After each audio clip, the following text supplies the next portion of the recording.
15 floors up, the office sat quiet, motionless except for the faint hum of fluorescent lights and the low, near-inaudible buzz of the HVAC system overhead.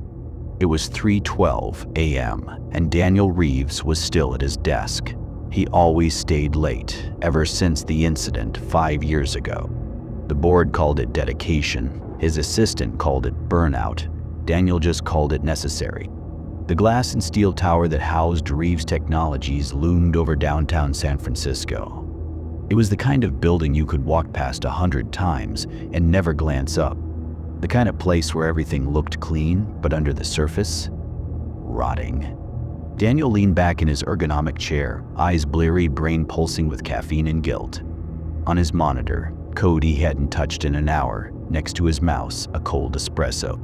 And behind him, against the wall, hung a portrait he hated but refused to take down. Mark Sullivan, co-founder, visionary, dead. 5 years ago, Mark had collapsed in the middle of a board meeting. Massive cardiac arrest, they said. Just dropped, coffee still in hand. No foul play, no questions. Only Daniel knew the truth. The elevator bell dinged. Daniel froze, slowly turned toward the hallway. 3:17 a.m. It always opened at 3:17. Every night, without fail. Ask any night guard in the building. They'd tell you the same thing. It was a running joke. They called it the ghost shift. The cameras never showed anyone getting in or out, just the doors opening, waiting. It started about a month ago. Coincidentally or not, right after Daniel signed the expansion deal. The same deal Mark had once fought to kill. Daniel rubbed his eyes and shook his head. Just the elevator, nothing more. It's probably on a glitchy loop, some old timer messing with the circuit board. But tonight felt different, because this time he heard footsteps, not down the hall. Inside the elevator, measured, wet, like leather soles pressed into soaked carpet. He stood slowly, heart thudding harder with each beat. The hallway was lit only by the elevator's interior lights, casting that flickering, yellowish glow that made everything look older. He stepped closer. The elevator doors were open, and standing in the center, head tilted, arms loose at his side, was Mark. Or something that looked like him. His skin was gray, stretched too tightly across his jaw. His eyes were unfocused, but fixed squarely on Daniel. His clothes were soaked, dripping steadily onto the elevator floor. Daniel didn't breathe, didn't move. Mark didn't either. Then the lights flickered, and just like that, the elevator was empty. Doors closed, silence returned. Daniel stumbled back into his office and slammed the door shut. He didn't sleep that night. He told himself it was a hallucination, stress, insomnia. The hours were getting to him, that's all. But the next morning, there was a memo on his desk, typed in an old template the company hadn't used in years. The subject line read, "Expansion Deal, Reconsideration Notes." Signed, M. Sullivan. Daniel ran his hands over his face, checking his own breathing. He hadn't seen that template since 2018. And this memo, he deleted this, personally, years ago. He remembered because Mark had written it before the board meeting, before Daniel offered him that cup of coffee. The memo was supposed to make Mark's case, that expanding into biometric surveillance was too risky, too unethical. Daniel had erased that concern, along with Mark, and yet here it was, back on his desk, crisp, clean, fresh ink. That night the office was even colder, not just from the AC, but deep cold. The kind that gets under your skin and settles in your spine. Daniel watched the clock. It hit 3:17 a.m. And again, the ding. He didn't go out this time. He stayed glued to his chair, staring at the glass wall of his office, waiting to see that reflection again. Instead, the phone rang. The landline on his desk. It hadn't rung in years. He stared at the screen. Unknown caller. He didn't pick up, but it went to voicemail. He waited, hand trembling slightly, until the light blinked red. Press play, going down. The voice was static warped, like it had traveled across miles of empty copper wire. But Daniel knew it. Even under the distortion, it was Mark. The next morning, Daniel found his phone screen cracked. He didn't remember dropping it. He had 3 new texts from an unknown number. "You owe me a ride. You remember the boardroom, don't you? Check the basement level." He'd never told anyone what happened after the board meeting. How he followed Mark into the break room. How he'd slipped the powder into his drink while pretending to be conciliatory.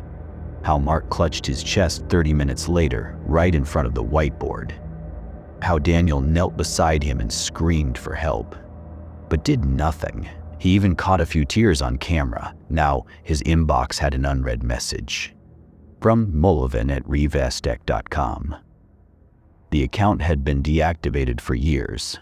The subject line: elevator pitch. The body of the email was blank, except for a timestamp, 3:17 a.m., and an old JPEG attachment. Daniel clicked it open.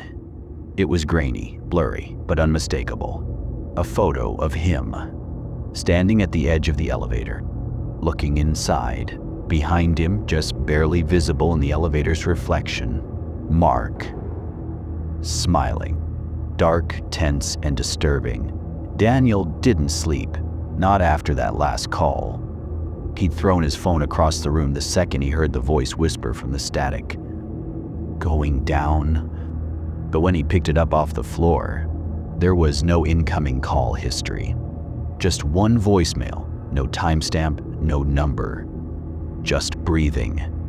Wet, shallow, strained. Like lungs full of water struggling to rise. He played it once, then again, then a third time. And each time the breathing sounded closer. That night, he returned to the office, but this time, it wasn't to work. It was to wait.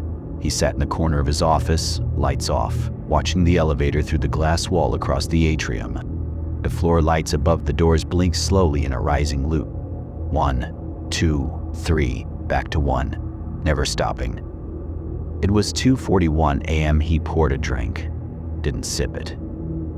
Just held it like a ritual, like if he let go, the whole building might collapse around him. Outside, the city was still, too still. No traffic, no wind, just a low, almost imperceptible hum, like power lines vibrating at the edge of human hearing. At 3:14 a.m., his phone buzzed. He looked down. Unknown caller, 3:17 a.m. Scheduled incoming. Scheduled. What the hell did that mean? It wasn't a regular call. It was booked. Expected. He left his office at 3:16. Walked slowly down the polished marble hall. Each footstep echoed longer than it should have. He stopped 10 feet from the elevator. It dinged. 3:17 a.m. The doors slid open. Inside, no one. Just that faint smell again. Salt water, rust, something dead and bloated. He exhaled. No Mark, no ghost. Maybe this was all in his head. He took a slow step forward. The moment his shoe crossed the threshold, his phone buzzed again. The screen lit up. In elevator now boarding. He looked around. No one else. Just him. The phone slipped from his fingers and hit the floor. Hard. Screen cracked. The elevator doors started closing. He tried to back out, but the floor under his feet tilted like a sudden drop on a roller coaster. He stumbled, fell back into the elevator. The doors slammed shut, and the lights went out. He screamed, pounded the walls. No response. The elevator wasn't moving. It was sinking. He could feel it. No sensation of descent, just pressure building in his ears, like he was being pulled under deep water. Then, a flicker. Emergency lights. And there, in the reflection of the elevator's polished steel wall, stood Mark. Not beside him, not across from him, behind him, dripping. Eyes sunken, one hand pressed to the back of Daniel's neck. Daniel didn't turn around. He couldn't. The elevator groaned. The floor lights blinked in red. Then, Everything stopped. Silence. Until a voice whispered right beside his ear. A voice not from memory, but from the grave. Going down. The next morning, building security reviewed the footage from the previous night. At 3:17 a.m., the elevator camera showed Daniel stepping inside. He looked calm. Focused, the doors closed. The elevator began descending, but it never stopped. Never opened again. Not on any floor. Daniel Reeves was never seen again. 3 days later, a temp assigned to clean out his office found something sitting on his desk. His phone, still cracked, still cold. The screen lit up at 3:17 a.m. Just once. One new voicemail. She pressed play, and from the speaker came a voice that didn't belong in this world. Wet, heavy, and distant. Going down. Thanks for listening to Midnight Pasta. If you haven't subscribed yet, you might want to. Because some stories, they don't end with silence. They end with a ring at 3:17 a.m.